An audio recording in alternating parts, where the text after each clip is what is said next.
Mga idol, oh, konting kaalaman lang na i-share ni Foreman. Ano daw, diskarte lang daw. Oh.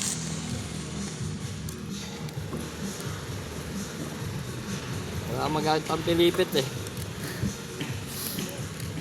Hindi gawa mo ng paraan. Ayan. Panoorin nyo, mga idol. Hop.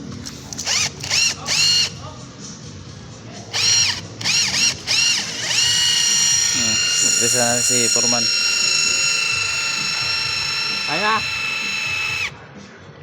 Hop.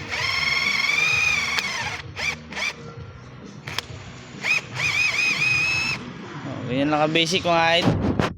Ikot na agad yung alambre. Oo.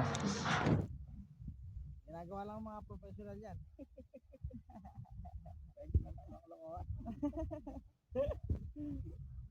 Diba?